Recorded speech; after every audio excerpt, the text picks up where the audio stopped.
হঠাৎ করে আমি চিৎকার শুনতে পারলাম, সবাই বলতেছে যে রানা প্লাজা পুড়ে গেছে, রানা প্লাজা পুড়ে গেছে। ওদিক দিয়ে যাচ্ছে, আমার সামনে দিয়ে গেছে, কারো হাত ঝুলে আছে, কারো পা ঝুলে আছে।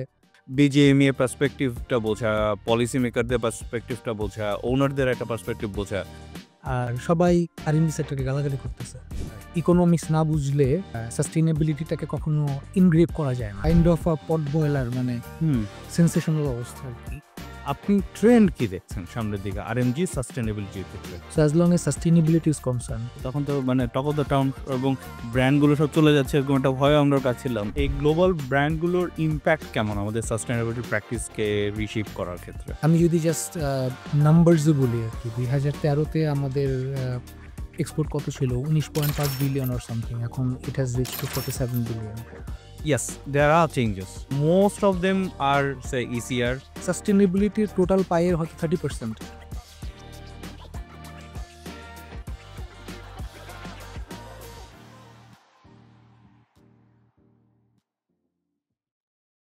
আসসালামু আলাইকুম, সবাইকে আমন্ত্রণ জানাচ্ছি আমাদের পডকাস্ট সাস্টেনেবিলিটি এর প্রথম এপিসোডে।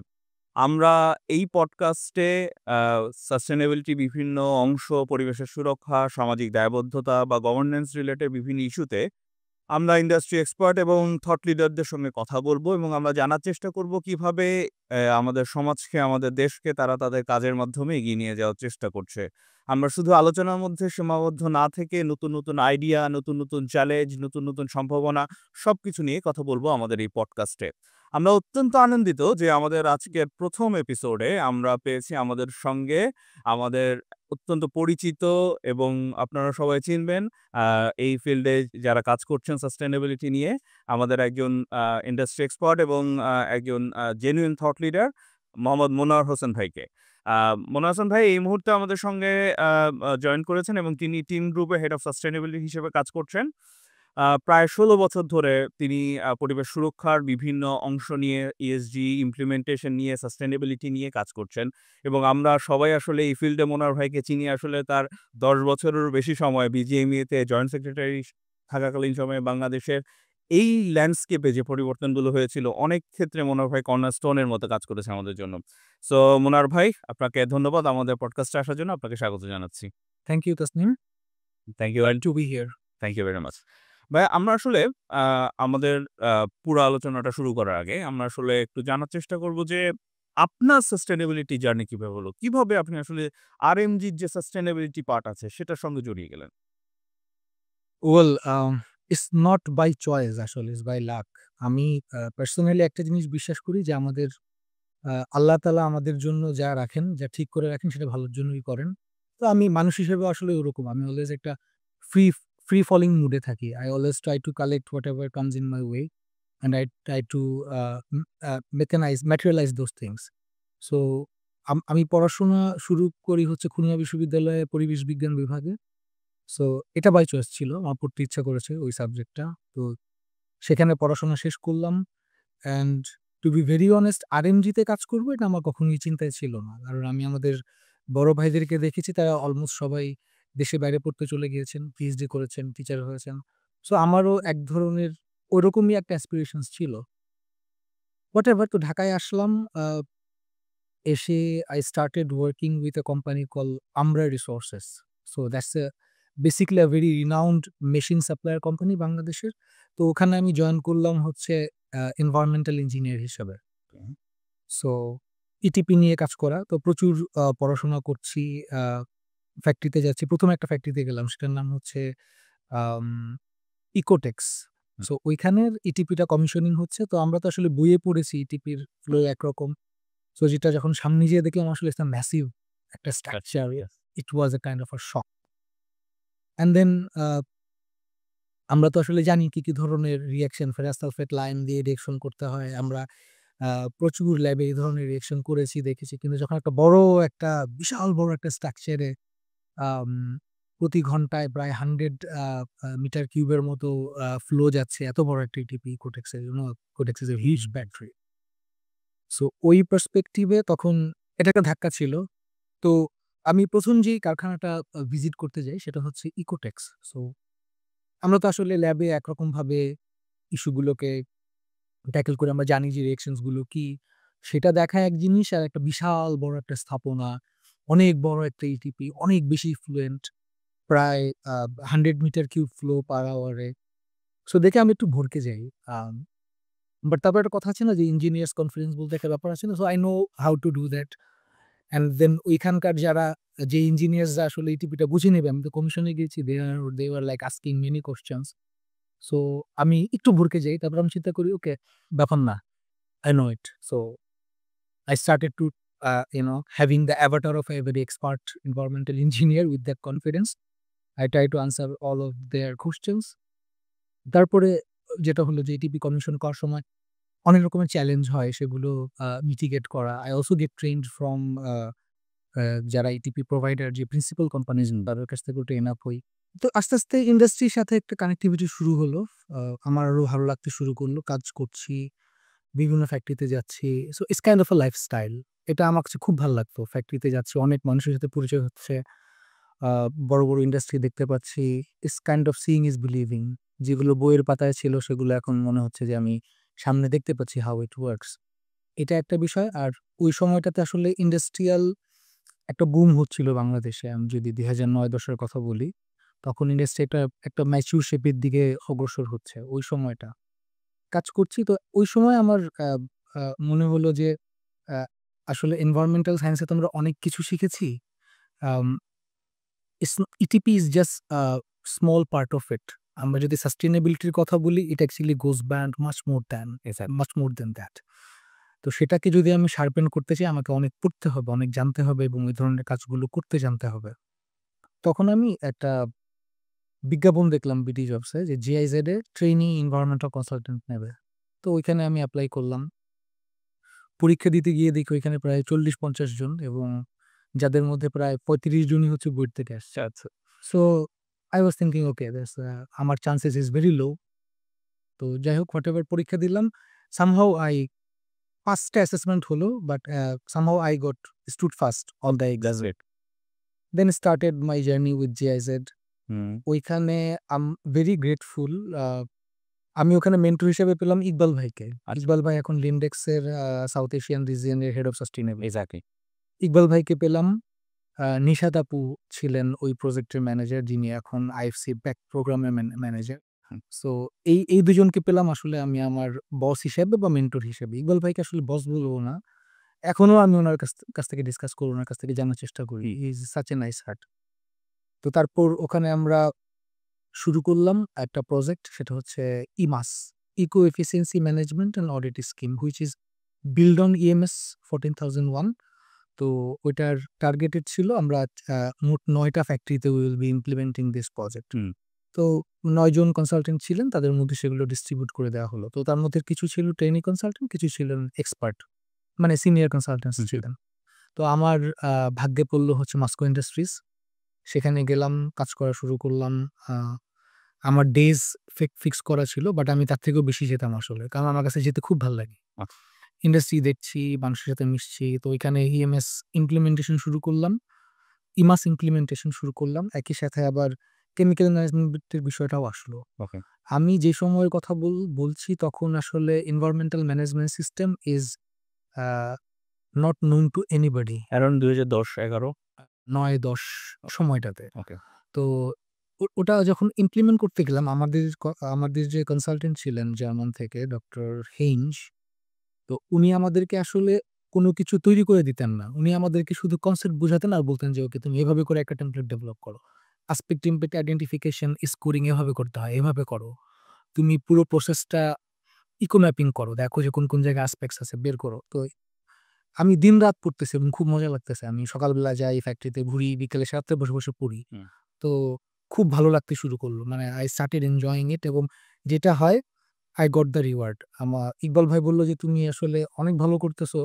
You can actually handle another project." হুম। তখন আমাকে আবার উনি দিল হচ্ছে নর্দার্ন তশরিফা। ওকে। তারপরে সেটাও আমি ভালো করলাম। হেঞ্জ বলল যে, "ওকে আরেকটা প্রজেক্ট দাও।" তারপরে আমি পেলাম হচ্ছে a Comfit Composite. So all of these factories were actually neat composite units, এবং all of them were catering to H&M. হুম। তো এই প্রজেক্টটা আমি সাকসেসফুলি করলাম। তারপরে কেমিক্যাল ম্যানেজমেন্টের প্রোগ্রাম আসলো, সেটাও আমি খুব ভালোভাবে করতে পারলাম। কুন্তং অ্যাপারেলসে, আদম জিপিজেডে। Visited DBL in line with that. ওখানে গিয়ে পরিচয় হলো জাহিদ ভাইয়ের সাথে, who is now chief sustainability officer of DBL group. Sanjay, nice person. He is also one of my mentors, এর কাছ থেকে আমি অনেক কিছু শিখেছি। তো এগুলো করতে করতে সময় খুব দ্রুত চলে গেল, প্রজেক্ট টাইম শেষ। এর মধ্যে আমি আরেকটা সুযোগ পেলাম আইএফসিতে কাজ করার। আইএফসি একটা প্রজেক্ট ছিল ঢাকা ইপিজেডে, সেখানে জয়েন করলাম। সালটা 2012। হুম। ঢাকা ইপিজেডে যাচ্ছি, তো ওইখানের প্রায় 101টা এন্টারপ্রাইজ ছিল তখন ঢাকা ইপিজেড। ওই ফ্যাক্টরিগুলোর ইএমএস ইমপ্লিমেন্টেশন নিয়ে আমাকে কাজ করতে হবে। So I am so very happy.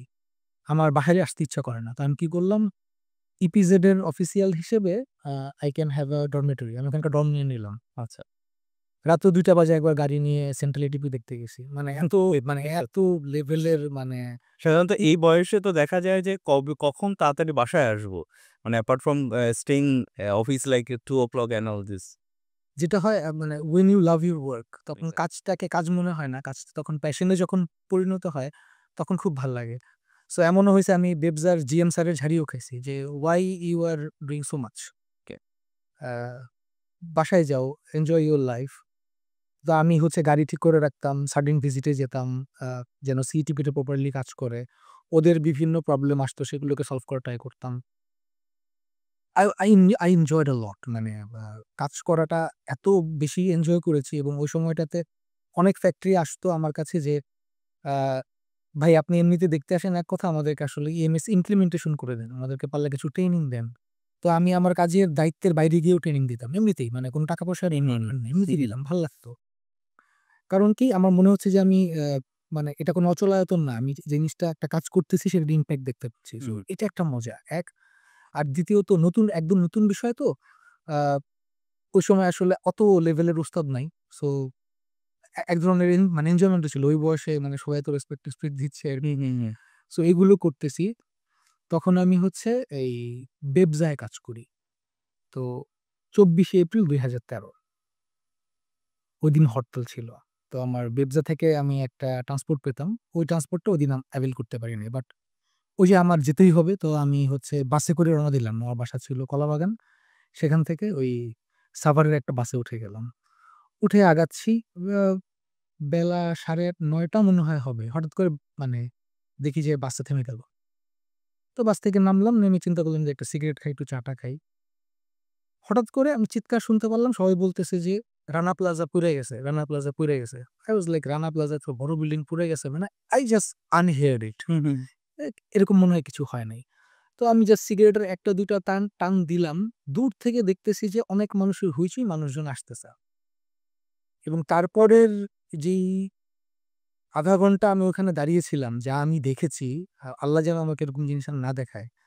ভয়ংকর দৃশ্য ছিল আসলে। রানা প্লাজার যারা ইফেক্টেড ছিল তারা ওই সময় ওদিক দিয়ে যাচ্ছে। আমার সামনে দিয়ে গেছে। কারো হাত ঝুলে আছে, কারো পা ঝুলে আছে। I just couldn't control myself. আমার আ প্রচন্ড কান্না পাওয়া শুরু করল। এর মধ্যে আমার জিএম আমাকে ফোন দিছে। ব্যবসা জিএম ফোন দিয়েছে যে, "মনোয়ার তুমি কোথায়?" আমি বললাম যে, "স্যার এখানে তো রানা প্লাজা পড়ে গেছে।" সে বলল, "রানা প্লাজা পড়ছে তো কি হইছে? তুমি একটা কিছু আ সিএনজি-টিএনজি কিছু একটা নিয়ে চলে আসো। এখান থেকে আসতে তো সময় লাগবে না।" So I just recollect myself. ওকে, মানে I get back to আ বেবজা তখন। সো রানা প্লাজা আসলে was that's মানে ওটা পরে কি হইছে আমরা সবাই জানি। সবাই জানে। ওই সময় it's my bad যে I witnessed that terrible thing in the industry that happened ওই সময়টাতে। আমাকে ওটা উইটনেস করতে হইছে। এবং তার পরের ১ সপ্তাহ আসলে বিজিএমইএ কে প্রচন্ড মাত্রায় গালাগালি সবাই। মানে বিজিএমইএ এর প্রেসিডেন্ট তখন ছিলেন আতিক স্যার। আমাদের আ বিগত সরকারের মেয়র। আমলে নর্থের মেয়র ছিলেন আতিক স্যার। তো টিভি খুললে আরকি আতিক স্যারকে দেখা যায়। আর সবাই আরএনবি সেক্টরকে গালাগালি করতেছে। স্পেশালি বিজিএমইএ কে খুব বেশি রেসপন্সিবল করতেছে যে বিজিএমইএ এর এটা করা উচিত, সেটা করা উচিত। আমি প্রত্যেকদিন আ তখন আসা যাওয়া করি ওই রাস্তায়। প্রত্যেকদিনই আমাকে দেখতে হয় যে ওই ডিজাস্টারটা যে হচ্ছে আরকি। তো ইন দ্য মিন টাইম বিজিএমইএর একটা সার্কুলার আসে। So they want to recruit someone. In their research department. So আমি এপ্লাই করলাম। এপ্লাই করেছি ওই পার্সপেক্টিভ থেকে যে দিস ইজ এ প্লেস যেখানে গিয়ে আসলে আমার কন্ট্রিবিউট করা উচিত। তো আমি এপ্লাই করলাম। এপ্লাই করার পরে পরীক্ষা হচ্ছে আবার ৫ই মে। ৫ই মের সেই ভয়াবহটাও না। আমার বাসা হচ্ছে স্কয়ারের এখানে বিজিএমইএর অফিস। তো আমি সেদিনও হরতাল। রিক্সায় করে যাচ্ছি। যেতে আমার হচ্ছে যে প্রায় ১৫-২০ মিনিট লেট হয়ে গেছে। তাও গেলাম পরীক্ষা দিতে। পরীক্ষা দিলাম। রিটেনে আমি ফার্স্ট বা সেকেন্ড হইছি হোয়াটএভার। তো আমি তখন হচ্ছে জেইজেড এর আবার কেমিক্যাল ম্যানেজমেন্টে আমি কো-টেনের ছিলাম। ইয়ের সাথে জেইজেড এর যে মেইনটেইনার ছিল তার সাথে। তখন হচ্ছে জেইজেড থেকে আমাকে কল দিয়েছে যে আপনি রিটেনে ভালো সরি বিজিএম থেকে আমাকে কল দিয়েছে। যে আপনি রিটেনে ভালো করেছেন, আপনি ভাইভাতে আসেন। তো আসলাম, গিয়ে ওইখানে দেখি যে ভাইবা দিতে গিয়ে দেখি যে আতিক স্যার, আরো আজিম স্যার আমাদের ভাইস প্রেসিডেন্ট ছিলেন তখনকার। অনেক যাদেরকে আমরা টিভিতে দেখি ওনারাও বসে আছে। তো ইন্টারভিউ হলো। তো আমাকে বলল যে, "তুমি পড়াশোনা করেছো কিসে?" আমি বললাম যে, "এনভায়রনমেন্টাল সায়েন্সে পড়েছি।" তারপরে হচ্ছে by this time I have completed my masters in development studies from BRAC university. কারণ আমার কাছে মনে হয়েছিল যে আ ইকোনমিক্স না বুঝলে আসলে সাস্টেইনেবিলিটিটাকে কখনো ইনগ্রেভ করা যায় না, প্রপারলি ইমপ্লিমেন্ট করা যায় না। তো আমাকে বলল যে, "তুমি কি করতে পারবা?" তো আমি বললাম যে, "আসলে আমি কি করতে পারবো স্যার জানি না। বাট আমি really want to join in BGMEA and I want to contribute." আমার কাছে মনে হয়েছে যে this is a place where I can make some change. Exactly. তো তারপরে তো আমি খুব খোলামেলাভাবেই বললাম। তো বলল যে, "তুমি তো জেআইজেড এ কাজ করেছো, জেআইজেড এ ব্যবসাতেও কাজ করেছো। তো আ ইন্ডাস্ট্রির সাথে তোমার একটা সখ্যতা আছে।" তো আতিক স্যার বলল যে, "আসলে আমাদের এনভায়রনমেন্ট এর একটা লোক দরকার। আমাদের এখানে এনভায়রনমেন্ট এর কোনো কাজই হয় না। তো ব্র্যান্ড গুলো এনভায়রনমেন্ট নিয়ে প্রচুর কথাবার্তা বলে। এই জায়গায় আমাদের কোনো স্ট্র্যাটেজি নাই, বিজিএমইতে কোনো থ্রেড নাই। একদমই জিরো গ্রাউন্ডে। তুমি শুরু করতে পারবা?" আমি বললাম, "স্যার ইনশাআল্লাহ পারব।" তো তারপর স্যালারি নেগোসিয়েশন হলো। জয়েন করলাম আলহামদুলিল্লাহ as a deputy secretary of BGMEA ২০১৩। আমি জয়েন করলাম হচ্ছে ২০শে মে। জাস্ট ৪ মানে রানা প্লাজার ১ মাসও হয় নাই এখন ওই সময়টাতে। তো বিজিএমইতে ঢুকে দেখি যে সকালবেলা সাংবাদিক, বিকালবেলা সাংবাদিক। আ হইচই, মানে বিজিএমইতে ব্যান্ডরা আসতেছে, বাইরেরা আসতেছে, গভর্নমেন্টের মন্ত্রী আমলারা আসতেছে। মানে কাইন্ড অফ পট বয়লার, মানে হুম। সেনসেশনাল অবস্থা আরকি। সো তখন তো মানে টক অফ দ্য টাউন এবং ব্র্যান্ড গুলো সব চলে যাচ্ছে এরকম একটা ভয়ে আমরা পাচ্ছিলাম। সকাল বিকাল আসতেছে। হ্যাঁ, অ্যাকোর্ডস আসবে, কম্প্যাক্ট হবে। ওই ইউএসএ হচ্ছে কি বলে এটাকে? উম জিএসপি উইথড্র করবে, ব্যবসা বন্ধ করে দিবে। So all negativity. এর মধ্যে আমার যে থিসিস সুপারভাইজার ছিল সে আমাকে বলল যে, "মনে হয় তুমি যে বিজিএমইতে জয়েন করছো, যে আইএফসি এগুলা ছেড়ে তুমি বিজিএমইতে জয়েন করছো?" আমি বললাম, "জি স্যার।" বলল যে, "তুমি কি জানো যে ওই বিল্ডিংটাই ডিসপিউটেড? তুমি অ্যাজ এন এনভায়রনমেন্টাল স্টুডেন্ট হয়ে how come you go and officiate there?" আমি বললাম যে, "স্যার চেঞ্জটা তো আনতে হবে আসলে। আমরা তো বাহিরে দাঁড়িয়ে সমালোচনা করলে হবে না।" তো স্যার বলল যে, "না, বা uh uh the way I see you, university তুমি অনেক কাজ করছো, অনেক কিছু করার ট্রাই করছো। আমার মনে হয় তুমি পারবা। So best of luck. দেখো যদি ভালো কিছু করতে পারো।" তো তারপর তো বিজিএমইতে জয়েন করলাম। যদিও আমার ইচ্ছা ছিল যে একদমই এনভায়রনমেন্ট নিয়ে কাজ করব বা সাস্টেইনেবিলিটির বিষয়গুলো নিয়ে কাজ করব। যেটা দেখলাম ইভেন বিজিএমইএ এর তখনকার যারা লিডার্স যারা তারা আসলে এনভায়রনমেন্ট বলতে তারা বুঝে হচ্ছে এটিপি। এর বাইরে কিছু বোঝে না। সাস্টেইনেবিলিটির যে একটা হোল realm of affairs আছে ওইগুলা তারা টোটালি unknown। তো I just ওকে। আমি আসলে মনে বললাম, "ইয়েস, এটি তো দরকার আসলে। কোন কাজ হয় নাই। আমি এখন যা করব তাই কাজ।" একেবারে গ্রিনফিল্ড ছিল আপনার। একদম গ্রিনফিল্ড ছিল। বা চ্যালেঞ্জেস তো ছিল যে তখনকার ম্যানেজমেন্টকে এগুলো বোঝানো। সো দেন জয়েন্ট দেয়ার। আ এবং তারপরে তো প্রায় ১০ বছর বিজিএমইতে কাজ করার সৌভাগ্য হয়েছে। আতিক স্যারের সাথে কাজ করেছি, সিদ্দিক স্যারের সাথে কাজ করেছি, রুবানা হক ম্যামের সাথে কাজ করেছি, ফারুক হাসান স্যারের সাথে কাজ করেছি। তো রানা প্লাজার পরবর্তীতে ইন্ডাস্ট্রির যে ইমেজের যে ক্রাইসিস ছিল সেটা নিয়ে ব্র্যান্ডিং এর কাজ করার চেষ্টা করেছি। A numerous number of project develop করেছি। নোটেবলি আমি যদি বলি প্যাক্ট প্রজেক্টের সাথে অ্যাসোসিয়েটেড ছিলাম। অনেক পলিসি অ্যাডভোকেসিতে কাজ করেছি। এজন্য যেটা হয়েছে যে এই সেক্টরে সবাইকে চিনতে পেরেছি। আর BGMEA also gave me a very strong platform যেটা আসলে আ অনেক কিছু শিখতে পেরেছি। স্পেশালি পলিসি অ্যাডভোকেসির জায়গাগুলো কিভাবে স্ট্র্যাটেজি তৈরি করা যায়। আ এবং সবচেয়ে ভালো যেটা হয়েছে আমার কনফিডেন্স অনেক বেড়েছে। সো একদম বাংলাদেশের পিএম অফিস থেকে শুরু করে why not, দেশে বিদেশে ইনফ্যাক্ট আমরাও তো আমরা যারা এনভায়রনমেন্ট নিয়ে কাজ করি বা আরএমজি সেক্টর এনভায়রনমেন্ট নিয়ে কাজ করি, আমরা আরএমজি সেক্টর এনভায়রনমেন্টের একজন মানুষ হিসেবেও ইনফ্যাক্ট আপনাকে চিনতাম। মানে সে ফর এক্সাম্পল বিজিএমইএ এর পার্সপেক্টিভটা বোঝা, পলিসি মেকারদের পার্সপেক্টিভটা বোঝা, ওনারদের একটা পার্সপেক্টিভ বোঝা। You are a focal point there also আমাদের সবার কাছেই। সো আপনি যেমন আপনার জায়গা থেকে একদম আ একদম গ্রিনফিল্ড থেকে আপনি কাজ করা শুরু করেছেন। এবং আপনি বিজিএমই ছাড়া আগ পর্যন্ত আমরা আসলে যেই পলিসিগত চেঞ্জগুলো দেখতে পাইছি বাংলাদেশের আরএমজি সেক্টরে, আ সেগুলোতে তো আপনি একদম ডিরেক্টলি ইনভলভড ছিলেন, তাই না? হ্যাঁ, আল্লাহ আমাকে সেই সৌভাগ্য দিয়েছেন। আমার থাকার সৌভাগ্য কিন্তু হ্যাঁ, সে ওই জায়গাটাতে আ আপনি কি মনে করেন? গত প্রায় ধরা যাক আপনি যদি মনে করেন ২০১৩ সাল থেকেই বিজিএমই তার যাত্রা শুরু করে ইন টার্মস অফ এনভায়রনমেন্ট। আ সেখান থেকে গত ১০ বছরে আমাদের আরএমজি সেক্টরে কতটুকু ইভলভ হয়েছে সাস্টেইনেবল রিলেটেড চিন্তাভাবনা? অনেকটা ইভলভ হয়েছে। অনেকটা ইভলভ হয়েছে এবং that's very evident if we look into especially the number of lived-in factory. Now it Yeah. has reached to 235 G. and it's highest in numbers compared to any other countries in the world. That's phenomenal এবং আ এটা যে হয়েছে, হ্যাঁ, কিছুটা হয়েছে যে follow করে অনেকে করেছে যে এ করেছে আমিও করি। হুম। But that there is also good না? মানে ভালো জিনিস মানুষজন ফলো করলে অসুবিধা কি? Absolutely. সো এই বিষয়টা যেমন আসছে তারপরে হচ্ছে যে এখন a good bunch of factories they are also doing sustainability reporting. Pack প্রজেক্টে প্রায় 500 এর মতো ফ্যাক্টরি টেক পার্ট করেছে ওয়েট প্রসেসিং, নন ওয়েট প্রসেসিং ধরে সহ। সো এই বিষয়গুলো আমার কাছে মনে হয় যে বাংলাদেশের অনন্যতার অনেক জায়গা আছে। একটা তো বললাম যে গ্রিন ফ্যাক্টরির সংখ্যার কথা বললাম। প্যাক্টের মতো একটা এত বড় প্রজেক্ট বাংলাদেশে হয়েছে। অ্যাকর্ড অ্যালায়েন্স এর মতো একটা ইনিশিয়েটিভ বাংলাদেশে হয়েছে যেটা এখন transform to RSCN Nirapon. And then if I talk about GOTS certification বা অন্যান্য সার্টিফিকেশনস গুলোতেও বাংলাদেশের নাম্বারস আর ভেরি প্রমিসিং। এবং সাস্টেইনেবিলিটির পার্সপেক্টিভ থেকে আমি বলব যে ইট ওয়াজ প্রোঅ্যাক্টিভ। সেফটির ইস্যুটা যেমন আমরা একটু রিঅ্যাক্টিভ ওয়েতে দেখেছি যে আমাদের একটা রানা প্লাজার মতো ডিজাস্টার দেখতে হয়েছে।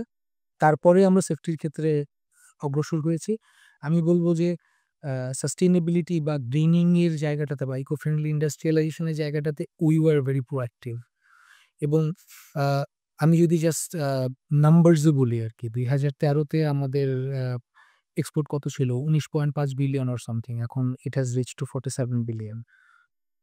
যখন আমি ১৩ তে ইন্ডাস্ট্রিতে ঢুকি তখন বিজিএম এর মেম্বার ছিল ৬,৫০০। Now it has come down to 2,000। So if you compare analyse this number, দেখো আমাদের এক্সপোর্ট বেড়েছে আবার নাম্বার অফ ফ্যাক্টরি কমেছে। তার মানেই কিন্তু আমরা কোয়ালিটি ইন্ডাস্ট্রিয়ালাইজেশন এর দিকে যে আগাচ্ছি slowly. So we also seen similar pattern in Sri Lanka as well. শ্রীলঙ্কাতেও আমরা দেখেছি যে এখন শ্রীলঙ্কাতে ফ্যাক্টরির সংখ্যা অনেক কম। কিন্তু যারা আছে almost all of them are billionaire. তো আমাদের 92 র দিকে দেয়ার ওয়ার ফ্যাক্টরিজ যেগুলো ১ মিলিয়ন, ২ মিলিয়ন এক্সপোর্ট করত। এখন কিন্তু আমাদের ইন্ডাস্ট্রিতে যারা আছে ১০০ মিলিয়ন, ১৫০ মিলিয়ন, ২০০ মিলিয়ন পর্যন্ত এক্সপোর্ট, ২৫০ মিলিয়ন, ৩০০ মিলিয়ন, ৫০০ মিলিয়ন এক্সপোর্টও করতেছে। ভাই এখানে যদি একটু আমি জিজ্ঞেস করি, সে ফর এক্সাম্পল অনেকে হয়তো মনে করতে পারে যে নাম্বার অফ ফ্যাক্টরি কমে যাওয়া মানে ওয়ার্কারদের মানে কাজের ক্ষেত্রেও কমেছে। সেটা তো নিশ্চয়ই না। মানে ওয়ার্কার পার্টিসিপেশন তো প্রায় সেম রয়েছে বা বেড়েছে টু সাম এক্সটেন্ট। অবভিয়াসলি বেড়েছে, অবভিয়াসলি বেড়েছে। আর অন টপ অফ দ্যাট আমাদের ২০১৩ র দিকে সেলারি ছিল ৳৩,০০০। এখন আমরা ৳১২,৫০০ দিচ্ছি। সো ডেফিনিটলি আমাদের ওয়ার্কার্সদের ভ্যালুয়েশনও বেড়েছে। তাদের তাদের সেফটি বয়স বেড়েছে। বেড়েছে। তাদের পেছনে আমাদের খরচ যেমন বেড়েছে তাদের ভ্যালুয়েশনটাও বেড়েছে। প্রোডাক্ট অ্যাসপেক্ট থেকে যদি চিন্তা করি, ওই সময় আমরা যে ধরনের প্রোডাক্ট করতাম, now we are doing more value adding product. If we look into the brand mix, ওই সময় আমরা যে ধরনের ব্র্যান্ড করতাম, এখন আমরা তার থেকে আরো প্রিমিয়াম ব্র্যান্ড করতে পারছি। সো ইন্ডাস্ট্রি তো গ্রো করতেছে। And on top of that একটা দেশ, এত ছোট একটা দেশ, পৃথিবীর বুকে ২য় সর্বোচ্চ রপ্তানিকারক দেশ। Obviously we have done something good. Exactly, exactly. আমাদের এখানে and second only to China. মানে যে চায়না অনলি টু চায়না, হ্যাঁ, সেকেন্ড অনলি টু চায়না। এবং এখানে আমি বলব যে আমাদের একটা গ্রুপ অফ এন্টারপ্রেনিউর ডেভেলপ করেছে। ওকে। আমাদের একটা খুবই vibrant group of professionals develop করেছে। অ্যান্ড আমরা যারা এই ফ্র্যাটার্নিটিতে আছি, আরএমজি ফ্র্যাটার্নিটিতে আছি, বি ইট সাস্টেইনেবিলিটি বা মার্কেটিং, মার্চেন্ডাইজিং, ফাইন্যান্স, যে যেখানে আছি না কেন, we can be very proud of ourself. See, we are part of an industry which is the second largest in the world. Exactly. এবং এই কন্ট্রিবিউশনে তো আমার কিছুটা হলেও শ্রমঘাম আছে। অবশ্য we can be very proud of ourself. But একটা আফসোসের জায়গা আছে, যেটা আসলে যেই জায়গাটা আসলে আমাদেরকে, যেই জায়গাটা নিয়ে কাজ করাটা আমাদের জন্য এখন বেশি জরুরি, সেটা হচ্ছে যে we have failed, somehow failed to attract maybe the best brain of the country to this sector. Okay, আমরা সবসময় দেখেছি যে মিডিওকার ছেলেপেলে বেশি ইন্ডাস্ট্রিতে কাজ করতেছে, এবং যে জায়গাগুলো ভ্যালুয়েশনের যে জায়গাগুলো, ভ্যালুয়েডের যে কাজগুলো, সেই জায়গাগুলোতে আমরা দেখেছি যে আম শ্রীলঙ্কান বা ইন্ডিয়ান এক্সিকিউটিভসরা ঠিক রোল প্লে করতেছে। So as long age sustainability is concern, এখন আমরা যে জায়গাতে বিলং করি, যেই জায়গাতে ইন্ডাস্ট্রিটা মুভ করতেছে, যেখানে sustainability is working in tandem with all the other activities, এই জায়গাটাতে আমাদের অনেক বেশি গুড ব্রেইনস লাগবে, অনেক ভালো, ভালো ছেলেপেলে লাগবে, তাদেরকে ডেভেলপ করতে হবে। একটা ইন্ডাস্ট্রি 47 বিলিয়ন ভ্যালু এ অ্যাড করতেছে, সেটার ভাগ আমি কেন ইন্ডিয়ান বা শ্রীলঙ্কাকে দেব? ইনফ্যাক্ট কেন আমার দেশের ছেলে না? আমাদের দেশের ইন্ডাস্ট্রিতে একটা শ্রীলঙ্কান এসে ৪ লাখ ৫ লাখ টাকায় জব করতেছে। কেন আমার দেশের একটা ছেলে সেই কাজটা করতে পারবে না? They are ওই single. ওই স্যালার ওই সেলারিটাই যদি বাংলাদেশী কোনো একটা প্রফেশনালকে অফার করা হয়, আপনি যেটা বলতেছেন ব্রেইন ড্রেন হচ্ছে বা এই জায়গায় ব্রেইনটা আসতেছে না, সেটা কিন্তু যেত। আমরা কিন্তু দেখছি যে টেলিকম সেক্টরে বাংলাদেশের বেস্ট ব্রেইন গুলো গেছে বিকজ অফ দ্য তাদের স্যালারি ওখানে ছিল। আমরা দেখেছি যে বাংলাদেশের বেস্ট ব্রেইন গুলো গভর্নমেন্ট জব করছে because of security. So salary, security, এই জায়গাগুলোতে আমরা যখন এই জিনিসটা ইনশিওর করতে পেরেছি যে there is a standard salary and there is a job security, বাংলাদেশের বেস্ট ব্রেইন গুলো গিয়েছে ওই জায়গাগুলোতে। তার মানে আরএমজি সেক্টরটা কেন সেটা অ্যাট্রাক্ট করতে পারছে না? আ আমার কাছে দুটো জিনিস মনে হয়। একটা হচ্ছে কালচার, আর আরেকটা হচ্ছে আ ডেফিনিটলি আ সোশ্যাল অ্যাপ্রিসিয়েশন। ওকে। আমি আমার নিজের একটা গল্প বলি। আমি এনভায়রনমেন্টাল সায়েন্স এ পড়েছি। আমার ক্লাসমেটদের মধ্যে ৫-৬ জন পিএইচডি করা আছে। সো আমি যখন জয়েন করলাম, আমাকে অনেকে টিজ করে বলত, এই যে গার্মেন্টস, আমার ডাকনাম হচ্ছে মিঠু। তো এই যে গার্মেন্টস মিঠু, ঠিক আছে? এভাবে বলা হইতো। সো আমার ক্লাস থেকে আমরা ১ জন বা ২ জন এই ইন্ডাস্ট্রিতে আসছি। So social appreciation is very important. I took the challenge. মানুষ অনেক নেগেটিভ অ্যাপ্রিসিয়েশন দিছে, তারপর আমি করেছি। কাজ করেছি। See, manufacturing is a passion. Manufacturing কাজের মধ্যে প্যাশন খুঁজে না পেলে আসলে কাজ করা ইজ ভেরি ডিফিকাল্ট। আমার কাছে কখনো মনে হয় নাই যে আমি একাডেমিতে যাবো। আমার কাছে মনে হয়েছে আমি ইন্ডাস্ট্রিতেই কাজ করব। আমার কাছে আমার মধ্যে সেই ভালোবাসাটা কাজ করেছে। তো এই মজাটা যদি আমরা মানে দিতে পারি আরকি আমাদের নিউ জেনারেশনকে, তাহলে এটা একটা পজিটিভ ইমপ্যাক্ট ক্রিয়েট করতে পারে। ভাই, আমরা ২০১৩ সাল থেকে এখনকার কিছু চেঞ্জের কথা আপনি বললেন। বললেন এগুলো প্রোঅ্যাক্টিভ চেঞ্জ। আপনি ট্রেন্ড কি দেখছেন সামনের দিকে আরএমজি সাস্টেইনেবিলিটির ক্ষেত্রে? আরএনজি সাস্টেইনেবিলিটি এখন আসলে ইন্টিগ্রেটেড হয়ে গেছে। স্পেশালি আমি যদি এখন থেকে আরো ৫ বছর আগের কথা বলি, তখন পর্যন্ত জিনিসটা আসলে গুড টু হ্যাভ ছিল। বিকজ তখন এটাকে আম কমপ্লায়ান্স বা এই ধরনের কিছু সীমারেখায় আবদ্ধ করা হতো। বাট আমি গত ৫ বছরে যেটা দেখেছি আমরা, অনেক রেগুলেটরি legislative চেঞ্জেস আসছে from the European, specially from the European market. For instance, if I talk about human rights and environmental due diligence act হয়ে গেছে। Supply chain due diligence act হয়েছে। আমরা সিএসআরডি ডিরেক্টিভ দেখছি। সেখান থেকে এসআরএস স্ট্যান্ডার্ড সাস্টেইনেবিলিটিটাকে ম্যান্ডেটরি করা হয়েছে। তারপরে আমি যদি বলি ইউরোপিয়ান গ্রিন ডিলের কথা যদি বলি, সিএস ট্রিপল ডির কথা যদি বলি, আম ইপিআর আসতেছে, extended producer responsibility, digital product passport, traceability, circular economy, climate action, so many things are coming up.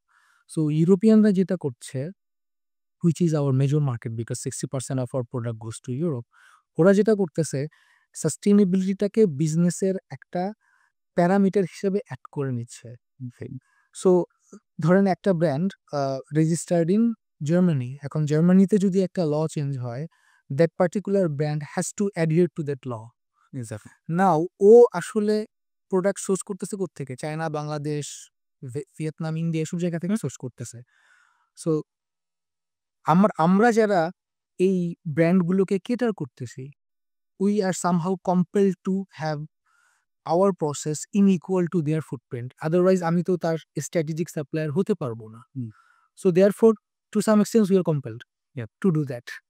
R another thing is globally আসলে আমরা যদি এসডিজির কথা বলি, ইউএন এসডিজির কথা বলি, বা আমরা যদি COP29 এর পরে ক্লাইমেট অ্যাকশনের যেই fashion industry charter for climate action যেটা হলো, এই all these initiatives is somehow making the fashion industry compelled to adhere to all these laws and regulations. So যেহেতু আমরা এই ট্রেন্ডটার কথা বললেন, আমরা সাধারণত মিডিয়াতে শুনে থাকি যে একক ক্রেতা হিসেবে যুক্তরাষ্ট্র আমাদের সবচেয়ে বড় বায়ার। কিন্তু ইউরোপিয়ান ইউনিয়ন যেহেতু it works like single entity in terms of আপনার সাস্টেইনেবিলিটি অ্যান্ড অনেকগুলো রুলসের ক্ষেত্রে, যেটা আমরা খুব রিসেন্টলি আইফোনের সি টাইপের ক্ষেত্রে দেখলাম যে আইফোনের মতো কোম্পানি এখন কম্পেলড হয়েছে তার চার্জিং সিস্টেম চেঞ্জ করার জন্য।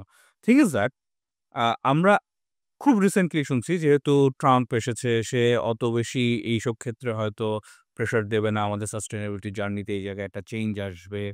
What is your take on that?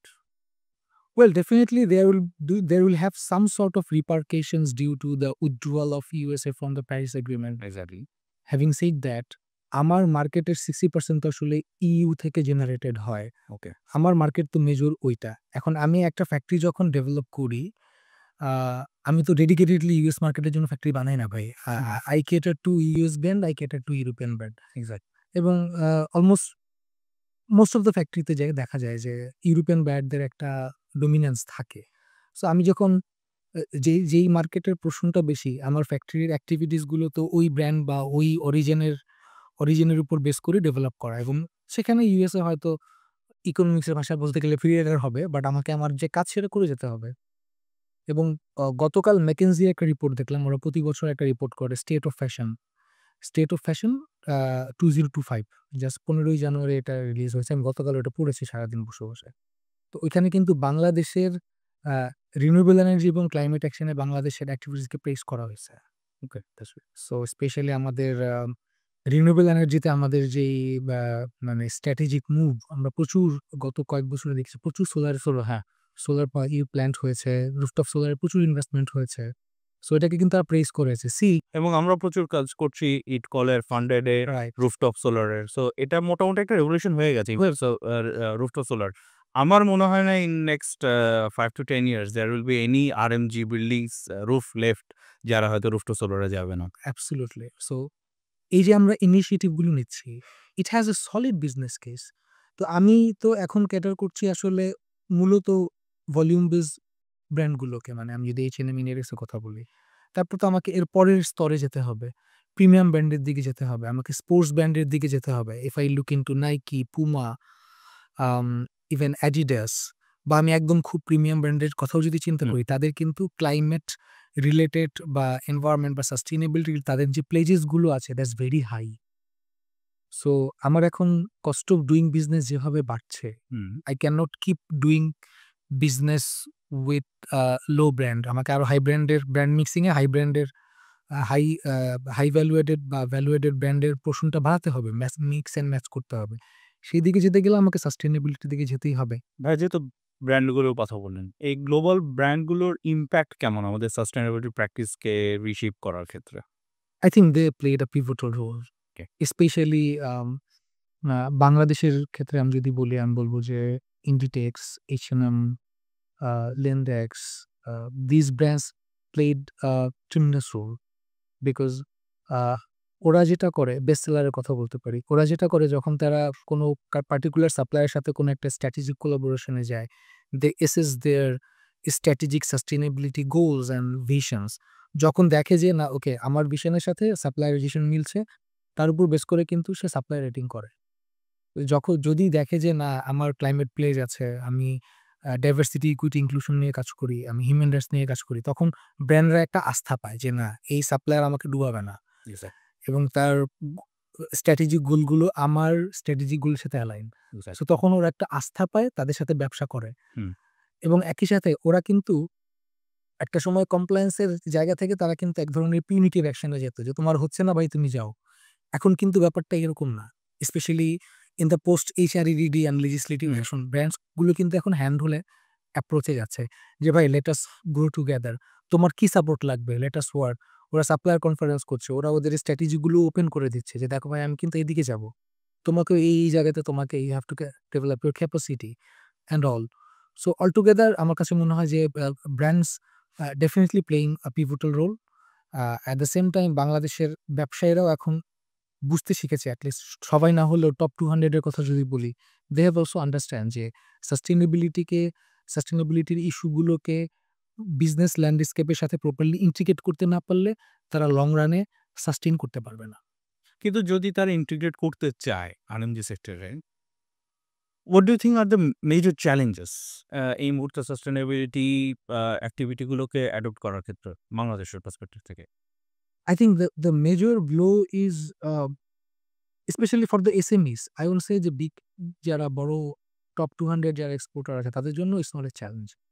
SMEর জন্য kind of they are in a vicious cycle. See, if you want to be sustainable, you have to have an upfront investment যে আমাকে solar করতে হবে, আমাকে green factory করতে হবে। এখন ও যখন ব্যাংকে যায়, ব্যাংক আবার ওকে লোন দেয় না। কারণ ব্যাংক দেখতেছে ওর তো কোনো ব্র্যান্ডের সাথে স্ট্র্যাটেজিক রিলেশন নাই। সো আমি যদি ওকে ফাইন্যান্স দেই, ও কি পে ব্যাক করতে পারবে? সো এই ভিসিএস সাইকেলের কারণে এসএমই গুলা, good number of SME are not being able to invest in sustainability. এই জায়গাটা জন্য নাম্বার অফ ফ্যাক্টরি কমে যাচ্ছে এবং এসএমই সংখ্যা আরো কমবে যদি আমরা এই জায়গাটাতে হাত না দিই। এখন ছোট একটা ফ্যাক্টরি 10 লাইন 20 লাইনের ফ্যাক্টরি, ওর কি ইআরপি আছে? ও কি একটা ইএসজি ড্যাশবোর্ড পারচেজ করতে পারবে? ও কি ইভেন হিক করতে পারবে? ও কিন্তু এগুলো করতে পারবে না। পারবে ওকে যদি ওই সাপোর্টটা দেওয়া হয়। সেই সাপোর্টটা আমরা ব্র্যান্ডের কাছ থেকেও পেতে পারি। সেই সাপোর্টটা আমরা ব্যাংকের কাছ থেকেও পেতে পারি। আমরা গভর্নমেন্টের কাছ থেকেও পেতে পারি। এদেরকে বাঁচিয়ে রাখা কিন্তু খুব ইম্পোর্টেন্ট। কেন বলছি? ডিবিএলও কিন্তু একসময় 2 লাইনের ফ্যাক্টরি ছিল 1991 এ। সেখান থেকে ডিবিএল আজকে এই জায়গায় আসছে। সো আমি যদি এই এন্টারপ্রেনিউর গ্রুপটাকে বাঁচিয়ে রাখতে পারি, they will pay back to the economy. অনেক এমপ্লয়মেন্ট তারা ক্রিয়েট করতে পারবে। তাদেরকে বাঁচানোটা হচ্ছে মেজর ইম্পোর্টেন্ট। তো এই জায়গাতে আমি বলব যে ওই অর্থে একটা চ্যালেঞ্জ হচ্ছে যে এটা এসএমইদের জন্য। আর even if I talk about top 200, major challenge হচ্ছে আমাদের আসলে বোনাফাইড সাস্টেইনেবিলিটি প্রফেশনালের একটা গ্যাপ আছে। ওকে। বড়সড় একটা গ্যাপ আছে।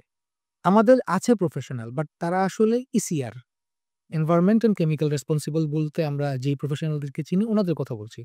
But when I talk about sustainability, there come ESG. It's not only environment. Even এখন আমরা বিজনেস সাস্টেইনেবিলিটির কথাও বলি। সো সাস্টেইনেবিলিটি তো is a very cross cutting area.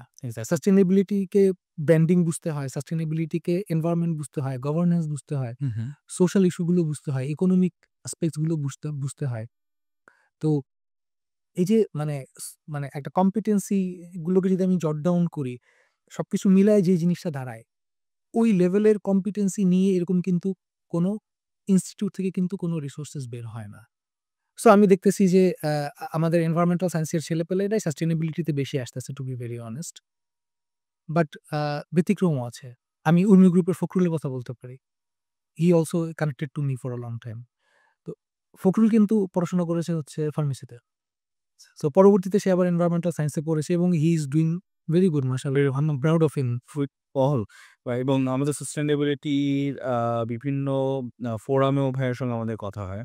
So the thing is that yes there are changes, কিন্তু ভাইয়া most of them are say ECR and তারা তো আহ, ওই স্কোপটাও পাচ্ছে না, ওই ওঠার স্কোপটা জানেও না। জানাও না। সো ইভেন যেহেতু ওদের ব্যাপারে কথা আসলেই, if you are given like 2 minutes to them directly to say something, আপনি কি বলবেন? যারা এখন ইসিআর হিসেবে কাজ করছে, if they want to be that sustainability professional যার গ্যাপ আছে বলে আপনি বলছেন। প্রথম কথা হচ্ছে যে সাস্টেইনেবিলিটি ইস্যুটা, সাস্টেইনেবিলিটির ভেতরে ইসিআর এর যে অ্যাক্টিভিটিস বা কম্পিটেন্সিস গুলো আছে সেটা হচ্ছে সাস্টেইনেবিলিটির টোটাল পাইয়ের হয়তো 30%। You have to know the social issues, you have to know the business issues, economics বুঝতে হবে, ল জানতে হবে। সো ইসিআর এর থেকে উঠে আসতে হলে you have to make a stride. এখন ওরকম অ্যাভেলেবল কোনো প্যানাসিয়া নাই যে ওই ইনস্টিটিউটে গিয়ে এই কোর্সটা করলে শিখে যেতে পারবেন।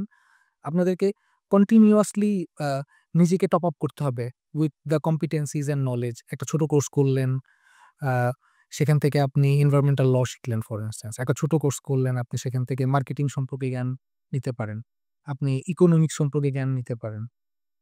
সাস্টেইনেবিলিটির নলেজগুলো তো আসলে ডাইনামিক, স্ট্যাটিক না। আমি এখনো ডেইলি ১ থেকে ১.৫ ঘন্টা নিজের স্টাডির জন্য রাখার চেষ্টা করি। বিকজ আমি যেটা দেখেছি গত ৫ বছরে, রাত্রে একটা জিনিস পড়েছি, সকালবেলা একটা জিনিস চেঞ্জ হয়ে গেছে। সো আমার আমার কাছে মনে হয় যে আমরা কিছু পাঠচক্র যদি করতে পারি, সেখানে যদি আমরা ইয়াং প্রফেশনালস যারা, তাদেরকে যদি আনতে পারি, মোটিভেট করতে পারি, তাদেরকে যদি গাইড করতে পারি, মেন্টরশিপ দিতে পারি, তাহলে একটা আমাদের ফিউচারে যে ডিমান্ডটা সেটা আমাদের দেশীয় রিসোর্স যারা আছে তারাই মিট করতে পারবে। অ্যান্ড আই ক্যান গ্যারান্টি যে আ ইন্ডাস্ট্রিতে সব পজিশনস কিন্তু CXO লেভেলে আসে না। Exactly. So sustainability is a profession that will definitely take you to CXO position. এখন আমি শুধু সাস্টেইনেবিলিটি ECN নিয়ে কাজ করলেই কি আমি CXO তে যেতে পারবো? না। আমাকে গ্রিন ফাইন্যান্স বুঝতে হবে, ইকোনমিক্স বুঝতে হবে, বিজনেস বুঝতে হবে, ব্র্যান্ডিং বুঝতে হবে, সোশ্যাল ইস্যু বুঝতে হবে, কমিউনিটি এনগেজমেন্ট বুঝতে হবে। So when I'll be able to provide that sort of competency, তখন I'll be able to go to CXO। এখন এটা একটা সাধনার মতো, একটা perseverance, you have to grow every day। আ এই জায়গাটাতে আমার কাছে মনে হয় যে আ আমরা পার্সোনালি আমরা যারা আ মোটামুটি একটু সিনিয়র পজিশনে আছি, আমরা আমাদের জুনিয়র যারা আমাদের টিমে কাজ করে তাদেরকে আমরা গ্রো করার চেষ্টা করতেছি। আমিও করতেছি। আমার আরো যারা আ সহ মানে সহকর্মী বা আমাদের কি বলবো আমাদের ফ্র্যাটার্নিটিতে যারা আছে তারা সবাই চেষ্টা করছে। বাট জিনিসটা খুবই স্ক্যাটার্ড ওয়েতে হচ্ছে। এবং ওই স্পেসিফিক ব্যক্তি যে প্রতিষ্ঠানে আছেন, তিনি হয়তো তার প্রতিষ্ঠানে করছেন। আপনি হয়তো আপনার টিম গ্রুপে করছেন। রাইট, আ সাইফুল হয়তো তার কর্ম গ্রুপে করছে। রাইট, কিন্তু আ একটা নির্দিষ্ট জায়গায় একসাথে হয়ে এই জিনিসটা একটা কমন এন্টিটি হিসেবে ডেভেলপ করছে না বা কমন একটা এফোর্ট হিসেবে যাচ্ছে না। রাইট। এজন্য ইমপ্যাক্ট আমরা হয়তো ইমপ্যাক্ট হয়তো কিছু আউটকাম আছে কিন্তু ইমপ্যাক্ট তৈরি করতে পারছি না। সো আমি পার্সোনালি যেটা করেছি একাডেমির সাথেও আমি জড়িত। আমি হচ্ছে BUFT সরি আ BUP-র হচ্ছে এনভায়রনমেন্টাল সায়েন্সের ওদের সিলেবাস গুলো রিভিজিট করা ওইটার সাথে ছিলাম। আমি আমার খুলনা ইউনিভার্সিটিরও যে আ এগুলো সিলেবাস গুলো চেঞ্জ হয়েছে ওটার সাথে ওই কারিকুলাম কমিটিতে কন্ট্রিবিউট করার ট্রাই করেছি। আমি নিজেও মাঝে, মাঝে ইউনিভার্সিটি গুলোতে গিয়ে চেষ্টা করি নলেজ শেয়ার করার জন্য। আমার আমার ফ্যাক্টরিতে আমি ইভেন ইউনিভার্সিটি ইভেন স্কুলের পোলাপানদেরকেও ওপেন করি। মানে আমার MD thanks to my MD Abdullah Al Rakib sir. He is such a passionate person about sustainability. Uh উনি ইভেন উনার ওই স্কুলের বাচ্চারাও যদি ফ্যাক্টরি দেখতে চায়, আমরা আমাদের ডোর ওপেন করে দেই। এটা কিন্তু আমরা R&D সেক্টরে যারা কাজ করি, আমরা জানি যে সাধারণত নিতান্তই বায়ার বা ব্র্যান্ড অথবা কোনো একটা স্পেসিফিক অডিটর বা অডিট চলছে। এটা ছাড়া ফ্যাক্টরিতে কাউকে অ্যাক্সেস দেওয়া হয় না। অ্যাজ ইফ এখানে রকেট সায়েন্স চলছে and we are making missiles and all this. Uh আমরা যখন আপনার শুরুর দিকের গল্পগুলো শুনছিলাম, আমরা আপনার BGME পর্যন্ত গল্পটা জানি। আপনি BGME থেকে এখন টিম গ্রুপে কাজ করছেন as a head of sustainability. যেহেতু আপনি টিম গ্রুপের কথাই আনলেন, আমরা একটু ওই গল্পটা একটু ঘুরে আসি। আপনি টিম গ্রুপে আপনার এনগেজমেন্ট আপনি কি করছেন এবং আ টিম গ্রুপে আমার শুরুটা বিজিএম এর মতোই, 0 গ্রাউন্ড থেকে। আ সো আ আমাদের এমডি স্যার যিনি who also happens to be the ex senior vice president of BGMA। তো আমি আবার যখন ২০১৩ সালে বিজিএমতে জয়েন করি তখন স্যার আমার কনসার্ন ডিরেক্টর ছিলেন। সো আ স্যার হচ্ছে আমার মানে ইন্সপিরেশন এর figure to be very honest. Because আমার পক্ষে সম্ভব ছিল যেকোনো ফ্যাক্টরিতেই যাওয়ার। অনেক জায়গায় যেতে পারতাম। So Y Abdullah Al Rakib? এর একটা প্রথম কারণ হচ্ছে এই মানুষটা হচ্ছে মানে একদম ভেঙে যাওয়া মানুষকে ইন্সপায়ার করতে পারে। এত অসাধারণ একটা মানুষ। তো স্যারের সাথে কাজ করার আমি যখন চিন্তা করলাম যে বিজিএমইএ আমি ছেড়ে দিব because I have worked for a period of 10 years একটা কমফোর্ট জোনে ঢুকে গিয়েছিলাম এবং আমার মনে হচ্ছিল যে I should now work in direct industry এবং সেটা না করলে আসলে জাস্ট পলিসি অ্যাডভোকেসি অনেক ট্রেনিং নিলাম, ট্রেনিং করালাম। সেই কন্ট্রিবিউশনটা করেছি। বিজিএমইএর চার্ম অনেক নিছি। নাও I have to do real work। তাহলে আমাকে যেতে হবে হচ্ছে ইন্ডাস্ট্রিতে। সো আ তাইলে কোথায় যাবো? তো রাকিব স্যার বলল যে, "এদিক সেদিক না যেয়ে তুমি ইউ জয়েন উইথ মি।" তো তারপরে গেলাম, জয়েন করলাম। Sir given me a huge authority to work the way I want to do. Uh এটা অনেক ইম্পোর্টেন্ট। মানে যারা ওনারদের পার্সপেক্টিভ থেকে যদি আপনি সাস্টেইনেবিলিটি তে কাজ করতে চান, অথরিটি ডেডিকেশন করা ইস ভেরি ইম্পোর্টেন্ট। তো রাকিব স্যার আমাকে ওই সুযোগটা দিয়েছেন। সো তার মানে এই না যে আমি যা ইচ্ছা তাই করি। মানে যেটা ইমপ্যাক্ট তৈরি করা যায় সেটা। তো স্যারকে আমি বললাম যে, "স্যার আমরা ইউনিভার্সিটি স্টুডেন্ট, স্কুল স্টুডেন্ট এদেরকে যদি আসতে দেই ওর মধ্যে একটা সুন্দর একটা green lead certified platinum certified factory যে যখন দেখবে, তার মধ্যে একটা স্বপ্ন তৈরি হবে এক্সাক্ট। এবং সে তখন কিন্তু আসতে চাবে। তো স্যারের আইডিয়াটা খুব ভাল লাগলো। তারপরে তো শুরু হলো আমাদের এখানে অনেক মানে MIST, BUP, আ তারপর রেসিডেন্সিয়াল মডেল, শাহীন স্কুল মানে ওরকম আমাদের door open. So they just offer যে ইফ এনিবডি এক্সপ্রেস ইন্টারেস্ট যে দেখতে চাই, আমরা নিয়ে আসি, আমরা আমাদের বিজনেস প্রসেস দেখাই এবং সবচেয়ে ভালো লাগে যেটা, আমাদের জেনারেশনের ছেলেপেলে আরএমজি ইন্ডাস্ট্রি বলতে সোয়েটশপ চিন্তা করত। এই জেনারেশনের ছেলেপেলে যখন একটা লিড প্লাটিনাম ফ্যাক্টরিতে যায়, ওদের চোখে আমি একটা আনন্দ দেখতে পাই এবং ওদের চোখের মধ্যে একটা স্পৃহা দেখতে পাই। তো আমাদের Q&A সেশন থাকে। একটা কোয়েশ্চেন আমি পাই, সবাই বলে যে, "স্যার কি করলে আমরা এরকম একটা অর্গানাইজেশনে কাজ করতে পারবো?" So I think that is breaking the bias. আমার দেশের সবচেয়ে গর্বের জায়গা হচ্ছে আমার আরএমজি ইন্ডাস্ট্রি। এক্সাক্টলি। সেই জায়গাটাতে কেন আমাদের ছেলেপেলে স্বপ্ন দেখবে না কাজ করার? এই থিওরিটাকে আমি ভাঙার ট্রাই করেছি এবং এটা কাজ করে। আমার মনে হয় যে আমাদের আরো যে ভালো, ভালো ফ্যাক্টরি গুলো আছে, they should always keep a strong connectivity with academia, school, college, university এদেরকে ওপেন করে দেওয়া উচিত। হ্যাঁ, সাস্টেইনেবিলিটি একটা পার্ট হচ্ছে আপনি how much you are connected and impacting your local community. You are doing something to opening up the door for the students. Local কমিউনিটির আদার স্টেক হোল্ডারদের সঙ্গে আপনি কিভাবে মনে করেন আরএমজি ফ্যাক্টরি বা আমাদের গার্মেন্টস ফ্যাক্টরি যেগুলো আছে, তারা কানেক্টেড হতে পারে বা তারা ইম্প্যাক্ট ফেলতে পারে? ১ম কথা হচ্ছে যে আমি একটা কারখানা আমার সেটা একটা কমিউনিটিতে বিলং করে। আমাকে চিন্তা করতে হবে যে is part of the community. So ওই কমিউনিটিতে যদি কোনো প্রবলেম হয়, সেটা শুধু কমিউনিটির লোকজনের প্রবলেম না, আমারও প্রবলেম। হুম, সো আমরা যদি একসাথে কাজ করি, সেই প্রবলেমটা সলভ করি, তাহলেই একটা কানেক্টিভিটি তৈরি হয়ে যায়। আমরা যেমন যেটা করেছি আমাদের ফোরি আন্ডাইং জ্যাকেট ফ্যাক্টরি যেটা আছে, ওইখানকার আ অনেক ওয়ার্কারকে এই খাল নৌকা দিয়ে পার হয়ে আসতে হতো। তো আমরা যেটা করলাম, আমাদের ওয়ার্কাররাই প্রপোজ করল যে, "স্যার আমরা এখানে একটা করি না কেন? একটা ব্রিজ করি না কেন?" তো আমরা কি করলাম, কমিউনিটির লোকজনদেরকে নিয়ে, আমাদের ওয়ার্কারদেরকে নিয়ে আমরা একটা ব্রিজ বানালাম। তো সেই ব্রিজটা তো শুধুমাত্র আমার ওয়ার্কাররাই ইউজ করছে না। হুম, হুম। কমিউনিটির লোকজনও ইউজ করতে সো কমিউনিটি যখন ওই ব্রিজটা ইউজ করছে, তার তার মধ্যে কিন্তু একটা ওনারশিপ আসতেছে। ওনারশিপ ডেভেলপ করে। আর অ্যাপার্ট ফ্রম দ্যাট আমরা যেটা করেছি, আমাদের এখানে একটা স্কুল আছে। সেই স্কুলে আমরা ল্যাব তৈরি করে দিয়েছি। ওই স্কুলটাতে আমরা একটা স্কলারশিপ, স্যারের বাবা-মার নামে একটা মেরিট স্কলারশিপ চালু করেছি। স্কুলে প্রায় ১,০০০ বাচ্চা, আমাদের এমডি স্যার নিজের উদ্যোগে এই ১,০০০ বাচ্চাকে জ্যাকেট বানায় দিছে। No, that's great. সো আমি জাস্ট চিন্তা করলাম যে আমি যদি একটা ছোট বাচ্চা হতাম, আমি প্রত্যেকদিন একটা জ্যাকেট ফ্যাক্টরির সামনে দিয়ে যাই। আমার কিন্তু ইচ্ছা করত এখানে কত ভালো, ভালো জ্যাকেট বানানো হয়। আমি যদি করতে পারতাম। সো ওই বাচ্চাদেরকে যখন জ্যাকেট দেওয়া হলো, ওই প্রত্যেকটা ফ্যামিলি কিন্তু ওই ফ্যাক্টরিটাকে পজিটিভলি দেখবে। অবভিয়াসলি। আমরা ওই স্কুলে কম্পিউটার ল্যাব করে দিয়েছি। ওই বাচ্চাটা কম্পিউটার ব্যবহার করতেছে। সো ওই ফ্যামিলি কিন্তু কানেক্টেড হয়ে যাচ্ছে। কানেক্টেড হয়ে যাচ্ছে। এবং ওই এলাকায় যখন আমি যাই, দেখি অনেক লোক এই টিম লেখা জ্যাকেট পরে বাচ্চারা যাচ্ছে। দেখলেও ভাল লাগে। হুম, আর আরেকটা কাজ যেটা আমরা করেছি, গত ৫ই জুন পরিবেশ দিবসে আমরা কি করেছি, স্কুল এবং মাদ্রাসার প্রায় ১,০০০ খানেক স্টুডেন্টদেরকে আমাদের ফ্যাক্টরিতে নিয়ে আসছি। সব বাচ্চাদেরকে।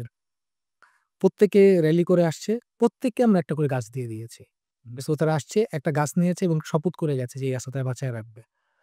বাঁচায় রাখতে পারুক বা না পারুক, তার মধ্যে তো একটা স্টার্ট করলো তো ইটস হ্যাঁ, ওর মধ্যে তো সাস্টেইনেবিলিটি বীজ বপন হলো। অ্যাবসোলিউটলি। গাছটা হ্যাঁ, তো ওরা কি করবে? প্রত্যেকে ওদের বাসায় গিয়ে গাছটা লাগাবে। হ্যাঁ, সো আমার ফ্যাক্টরির ভিতরে আমি প্রচুর গাছ লাগিয়েছি। Green factory. কমিউনিটিতে একটা ইমপ্যাক্ট তৈরি করতে পারলাম। তো এই বছর আমাদের পরিবেশ দিবসের থিম হচ্ছে plastic pollution, and plastic pollution. আমরা চিন্তা করতেছি এটা কিভাবে কমিউনিটিকে কানেক্ট করে করা যায়। ওকে। কমিউনিটিকে যদি কানেক্ট করা যায়, আপনার কমিউনিটি আপনার ফ্যাক্টরিকে বাঁচিয়ে রাখবে। বা অনেকেই এই প্রশ্নটা তোলে এবং আমরা এটা শুনেছি সেটা হচ্ছে ফ্যাক্টরি গ্রিন হচ্ছে, কিন্তু ফ্যাক্টরির ওয়ার্কারদের লাইফ কি গ্রিন হচ্ছে? সাস্টেইনেবিলিটির পার্সপেক্টিভ থেকে ওয়ার্কারদের সোশ্যাল লাইফের বেটারমেন্টের জন্য আপনার কি মনে হয় আমাদের এক ইমপ্যাক্ট কতটুকু, আমরা কতটুকু কাজ করছি এবং আদতে আমাদের কাজ করার জায়গা কতটুকু আছে? প্রথমত হচ্ছে গত রানা প্লাজার পরে এখন থেকে শুরু করে আমরা যেটা করতে সমর্থ হয়েছি উইথ প্রাউড, আমরা একটা সেফ ওয়ার্কপ্লেস তৈরি করতে পেরেছি। আবার আমরা যখন গ্রিন ফ্যাক্টরি করছি, তখন কিন্তু সেটা একটা ফ্যাক্টরির যে indoor air quality ASHRAE standard দিয়ে মেইনটেইন করছে। ওইখানে কিন্তু কার্বন ডাইঅক্সাইড এবং অ্যাম্বিয়েন্ট এয়ার কোয়ালিটি প্রপার থাকে কিনা সেটা মেইনটেইন করা হয়, ম্যানেজ করা হয়। আপনি ফ্যাক্টরিতে গেলে দেখবেন গান বাজে, মেন্টাল হেলথের বিষয়টা চলে আসে। গ্রিন মানে কি? গ্রিন কিন্তু আসলে গ্রিন লাইট। আমাদের মানে ফিলোসফিক্যালি এটা আমার এমডি স্যার বলেন যে, "তুমি যখন গাড়ি চালাচ্ছ when there is green light meaning you are doing the right thing." So একটা গ্রিন ফ্যাক্টরি কিন্তু অনেক রেড লাইট গুলোকে এলিমিনেট করে দেয়।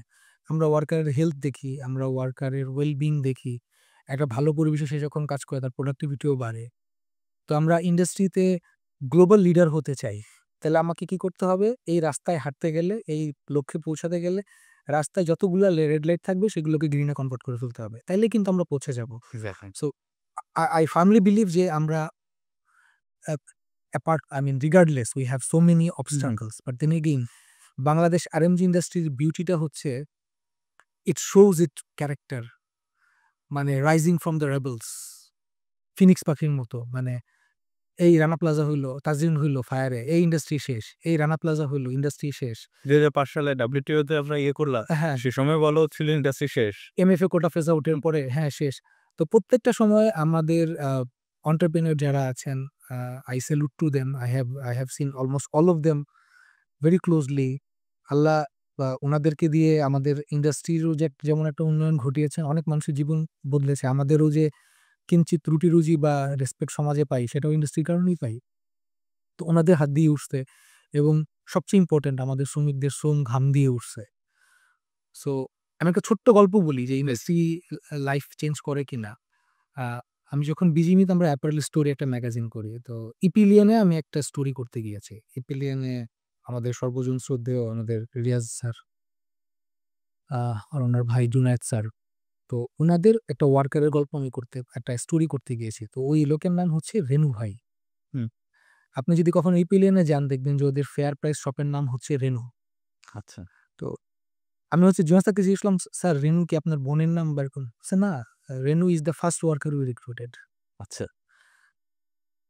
আমি বললাম, "তাই নাকি?" আমি তো ওরে নিয়ে তো স্যার আমি গল্প স্টোরি করতে চাই। আচ্ছা। ওর কাহিনী কি স্যার বলেন? বলে, "সে হচ্ছে একদম আমার ১ম ওয়ার্কার। সেই রেনু যে একজন ওয়ার্কার হিসেবে জয়েন করছিল, নাও রেনু ভাই ইপিলিয়নের এজিএম। Earning 6 digit. কত সেটা বলা ঠিক না। খারাপ বাট মানে ডেফিনিটলি ইপিলিয়নের মতো কোম্পানিতে এজিএম কি পরিমাণ সেলারি পাই ক্যান অ্যাজিউম। উনার মেয়ে মালয়েশিয়াতে মেডিকেলে পড়তেছে। That's great. সো উনার লাইফ চেঞ্জ হইছে।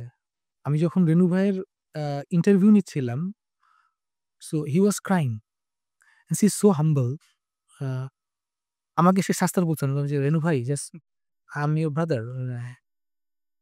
তো উনি মনে হয় ১০ থেকে ১৫ বার বলছে যে, "আল্লাহ স্যারকে সুস্থ রাখুক।" রিয়াজ স্যারের কথা বলছে।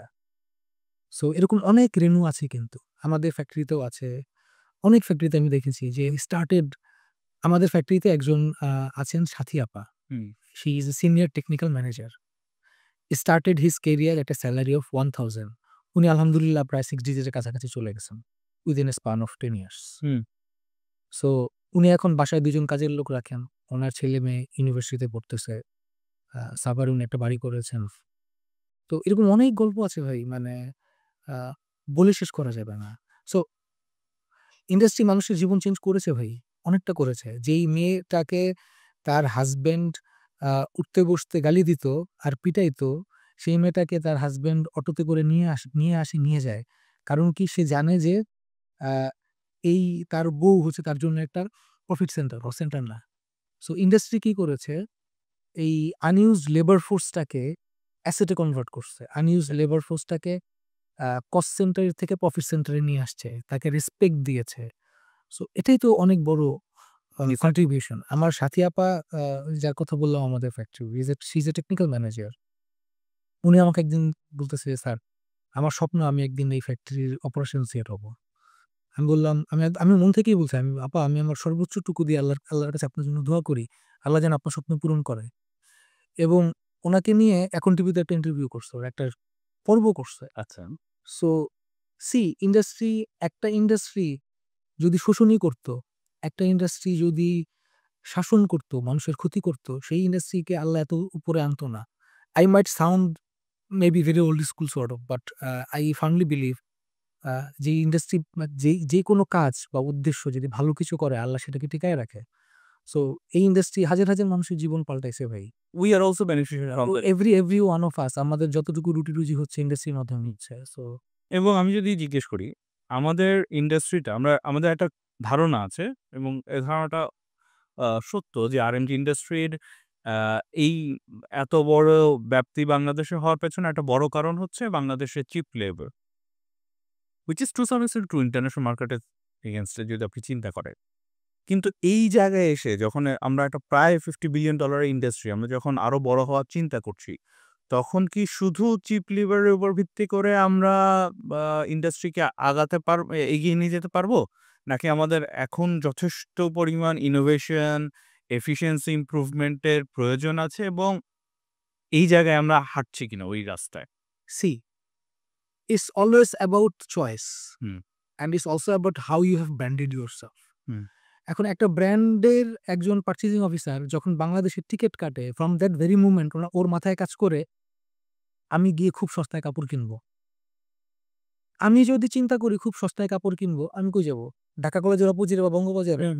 আর আমার মাথায় যদি থাকে আমি খুব ভালো একটা প্রোডাক্ট কিনবো, ব্র্যান্ডেড একটা কিনবো, আমি আমার ছোট ভাই তুষনকে গিফট করবো। I will go to maybe Jamuna Future Park, branded কিছু একটা দিব। Hmm. So we have branded ourselves As a ঐরকম ভাবে। decision, হ্যাঁ, তো এখন ওই ওই ওই ন্যারেটিভটাকে ব্রেক করার জন্যই কিন্তু গ্রিন ফ্যাক্টরি। এক্সাক্টলি, ওই ন্যারেটিভটা ব্রেক হয়ে গেছে দেখেই ম্যাকেনজি রিপোর্টে বাংলাদেশকে প্রেইজ করা হইছে। এক্সাক্টলি। সো আমরা কিন্তু ওই যে সাস্টেইনেবিলিটির গল্পটা কিন্তু ওইটাই। সাস্টেইনেবিলিটির একটা বড় ব্যাপার হচ্ছে যে আমার অ্যাডভান্সমেন্ট গুলোকে, আমার এক্টিভিটিস গুলোকে, আমার স্ট্রাইড গুলোকে প্রপারলি কমিউনিকেট করা। থ্রু সাস্টেইনেবিলিটি রিপোর্টিং, থ্রু আম প্রপার এভিস, বিদেশি মিডিয়াকে আনা, দেখানো, ইমপ্যাক্ট স্টোরিগুলো তৈরি করা। তাহলেই আসবে। এটা এটা আসলে সিকুয়েন্সিয়ালি চলেও আসে। এখন কিন্তু অলরেডি অনেক ভালো, ভালো ব্র্যান্ড বাংলাদেশ থেকে সোর্স করতেছে এবং এই সংখ্যাটা আরো বাড়বে। যদি বাংলাদেশের এই পজিশনটাকে বা গ্লোবাল ব্র্যান্ডগুলোর কাছে বাংলাদেশের পজিশনটাকে আরো সাস্টেইন করতে হয় অ্যাজ এ ভ্যালু চেইন প্রোডাক্টের মার্কেট হিসেবে, হোয়াট ডু ইউ থিংক আমাদের করা উচিত ফ্রম নাও অন? সামনের দুনিয়াতে বিজনেসের ডিলিং পয়েন্ট হবে sustainability. That's loud and clear. Okay. And sustainability যে ডিলিং পয়েন্ট, এই জায়গাটা কিন্তু non economic value of a product. আমার এই জ্যাকেটটা আমি যদি নাইকি লেখি একরকম প্রাইস হবে। আর এটার মধ্যে যদি আমি ভার্সাচে লিখি বা আরমানি লিখি তার কয়েক হাজার গুণ বাড়বে। So what's the difference? এটার ইকোনমিক ভ্যালু প্রপোজিশন কিন্তু একই। সেই সুতা, সেই তুলা, সেই হয়তো কোয়ালিটি ওয়াইজ একটু কম বেশি হবে। তো ওর নন ইকোনমিক ভ্যালু পার্টটা কই? এটা সোয়েট শপে হয় না। এটার কার্বন ইমিশন কম, এটার ওয়াটার ফুটপ্রিন্ট কম। হুম। এটা যে ওয়ার্কাররা বানাচ্ছে তার সোশ্যাল লাইফ আমি দিচ্ছি। এটার সিএসআর ভ্যালু বেশি, এটার ব্র্যান্ডিং ভ্যালু বেশি। সো আমার এখনকার স্ট্রাইকটা হবে যে আমি কোয়ালিটিতে আগাবো। আমি সাস্টেইনেবিলিটিতে ইনভেস্ট করব এবং সেই গল্পগুলোকে গ্লোবাল যে টপ ব্র্যান্ড যেগুলোকে আমি টার্গেট করতেছি, হুম। তার যে স্ট্র্যাটেজিক প্রায়োরিটি আছে, সেই যে গল্পটা যে নন ইকোনমিক গল্পটা তার প্রোডাক্টে দেখতে চায়, সেই গল্পটা লিখতে হবে আমাদেরকে। এবং তাদেরকে সিগন্যাল দিতে হবে যে, "ভাই তুমি যে গল্প বলতে চাও, সেই গল্প আমি বলছি।" তখন তারা বলবে, "ওকে তোমার সাথে আমার স্ট্র্যাটেজিক অ্যালাইনমেন্ট আছে। Let's do business." Exactly. Thank you very much for your time. আমরা একদম লাস্ট প্রশ্ন করব আপনাকে। আগামী ৫ থেকে ১০ বছর আপনি আর&ডি সেক্টরের সাস্টেইনেবিলিটির পুরো চিত্রটা কিভাবে দেখেন? আগামী ৫ বছরের চিত্র আমি আসলে খুব ভালো দেখি, টু বি ভেরি অনেস্ট। কারণ আমরা আসলে সাস্টেইনেবিলিটির একটা ট্রেনে আমরা উঠে গেছি। সেই ট্রেনটা ইনশাআল্লাহ একটা গন্তব্যে যাবে।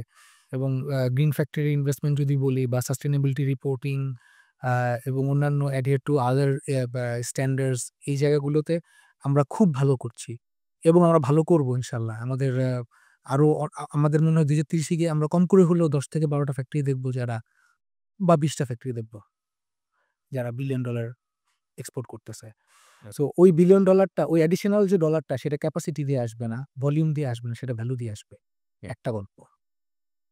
কষ্টের গল্প যেটা আসলে আমি দেখতে চাই না, কিন্তু আমার দুঃস্বপ্নের মতো আমার চোখের সামনে আসে। সেটা হচ্ছে যখন বিলিয়ন ডলার ইন্ডাস্ট্রি হবে, তখন সেই ইন্ডাস্ট্রিটাকে সার্ভ করার জন্য যে high efficient talented man force, human resources, executives লাগবে।